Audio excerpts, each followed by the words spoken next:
Welcome back to Colorado Sports Connection. We're talking with former Colorado Avalanche Curtis Leschyshyn. Now, Curtis, the Colorado Avalanche, first team to bring a championship to Denver. Tell us about that experience in downtown Denver, going through that parade. Well, I don't think we really knew what to expect. We were just having fun with the whole winning thing. Right from celebrating in Florida to the flight back home to some of the parties we had. But the parade was a little bit unknown. We just, we showed up. The weather was, it wasn't a great day when it first started out. It was a little windy and looked like it was going to rain a little bit. So, it was almost like, we didn't know who was going to show up. And we had there were two players per fire engine that we got to go down the parade route on. And so, we got on the fire truck that we were on and, kind of started making our way through the route, and you could see there was some people starting to form. And as we made the first, I think it was a right-hand turn onto the route, it was almost like your eyes, you just couldn't believe the amount of people, and they were all celebrating, and it was an amazing feeling. Honestly, I just didn't believe that there would be that many people on the route. There were people, hanging out of office building windows, celebrating, people in parking lots and parkades down through the route. And then when we got to the final downtown, it was just an amazing feeling, that's for sure. Now here it's been 15 years since the championship, and you guys have had a reunion. And I believe though earlier in the year they also had Curtis Leschyshyn Alumni Night. What went through your mind there? Because here you are playing, then all of a sudden you're retired, and then it's like, boy, 15 years ago, we won the championship. Yeah, and it doesn't seem like 15 years ago. It's gone by quickly. It feels like yesterday, but, I think the memory's still fresh, I think, in my mind for sure, and I'm sure with a lot of the other guys too. So it doesn't feel like it was centuries ago, and the alumni night was great. Something I didn't ever expect to be honored by the team, but for the Avalanche to set up the Alumni Association was special for every player. That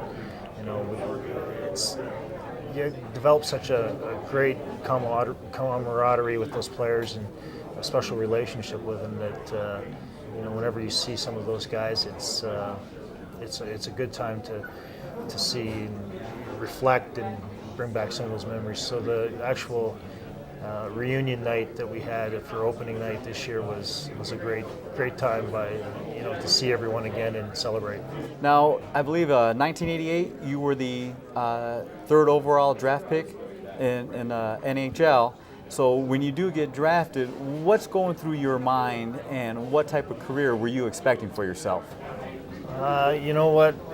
That's such a long time ago that I can remember being at the draft and being selected, but I don't think at that time you ever say that I'm going to be able to play for X number of years or play so many games.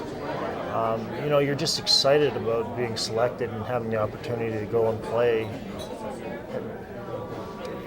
for anyone. It doesn't matter what teams you've been selected by. Your goal as a kid is to play in the NHL, and I think just being able to have that opportunity is something I think every kid dreams of, and so it's at that point it's part of all the hard work that you've put in, your parents put in to get to that point, and so there's it was a proud moment for both my parents and myself as well. Now, back then, 1988, you're drafted, but along the years, the team just kept drafting such great talent. Not only did you have great teammates, but you had some legends that are going to be here in the National Hockey League. Well, that's what happens if you have a bad team for such a long time. You get real good high draft picks, and the year before I was drafted, they selected Joe, so that was an amazing pick that they made there. And then as years went by, they made some trades that were really instrumental. They drafted Eric Lindros, that didn't work out, so they traded him to Philadelphia, and we got, as it worked out, Peter Forsberg in the deal, and Chris Simon was in that deal, and a couple other players that eventually helped our club out as well. And we made some good trades. I think when Pierre became general manager of the Avalanche, or the Quebec Nordiques at the time, and I think he had a vision for that hockey team to win, and that was really what was, I think, instrumental, that a lot of people don't realize, that he believed in that team so much earlier than I think we did as players. So and that's what happens. You get somebody that's got a vision, and everybody can kind of buy into it, and that's what we did eventually. And like I said, we made some trades, but getting Patrick, Mike Keane, and Claude Lemieux really helped our team out in the long run. We're going to take a break, and then when we come back, what I'd like to talk to you about is your days when you were traded from the Avalanche, and as you continued on with your National Hockey League career. We'll take a break, and when we come back, we'll continue our talk with Curtis Leschyshyn on Colorado Sports Connection.